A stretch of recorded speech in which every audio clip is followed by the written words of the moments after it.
এক এক করে সবাই ঢোকে, কিন্তু মুস্তাফিজুর রহমানের দেখা পাওয়া যায় না। ক্রিকেটারদের জন্য বিমানবন্দরে আসতেই নতুন খবর, আইপিএল এর দল দিল্লি ক্যাপিটালসে খেলবেন মুস্তাফিজ। তারপরেই দ্য ফিজের জন্য অপেক্ষা। রেকর্ড অর্থে মুস্তাফিজকে দলে নিয়েছে দিল্লি, কিন্তু একই সময়ে তো বাংলাদেশের সিরিজ। মুস্তাফিজ কি করবেন তা জানার আগ্রহ যেন শেষই হচ্ছিল না। একে একে সবাই ঢুকে গেল, কিন্তু মুস্তাফিজ এলেন না। পরে জানা গেল অন্য গেট দিয়ে সবাইকে ফাঁকি দিয়েই বিমানবন্দরের ভেতরে ঢুকে গেছেন দ্য ফিজ। অর্থাৎ যার জন্য অপেক্ষা তার দেখা পাওয়া গেল না। তবে এরই মধ্যে নতুন খবর, ইংরেজি দৈনিক ডেইলি সান বলছে মুস্তাফিজের আইপিএল কন্ট্রাক্টের ব্যাপারে কিছুই জানে না বিসিবি। তবে কি হবে, মুস্তাফিজ কি আইপিএল খেলতে পারবেন? সকালের গ্রুপে দুবাইয়ের বিমান ধরেছেন সাকিব রিশাদরা, ছিলেন নতুন সহ অধিনায়ক শেখ মাহেদিও।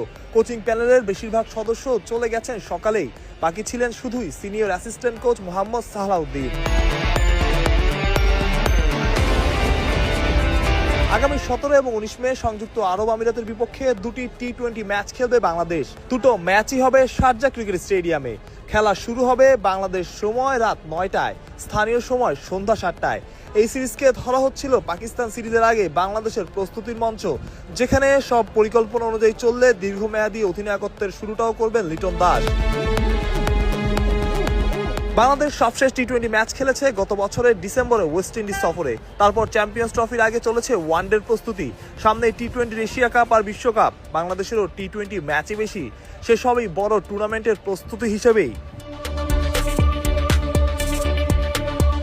বেশ কদিন আগে ইউএই এবং পাকিস্তান সিরিজের জন্য 16 জনের স্কোয়াড ঘোষণা করে বাংলাদেশ ক্রিকেট বোর্ড। ঘোষণা করা হয় নতুন অধিনায়ক লিটন দাসের নামও। ইনজুরির কারণে তাসকিন আহমেদ ডাকপানি স্কোয়াডে নেই। মেহেদী হাসান মিরাজ, আফিফ হোসেন ধ্রুব, নাসুম আহমেদ। বড় চমক হিসেবে বাংলাদেশ টি-20 দলের সহ অধিনায়ক শেখ মাহিদির নাম ঘোষণা করে বিসিবি। তবে মুস্তাফিজ যদি না খেলেন, আইপিএলে চলে যান, তবে তার বিকল্প কে হবে? না, 15 জন দিয়ে কাজ চালানো হবে।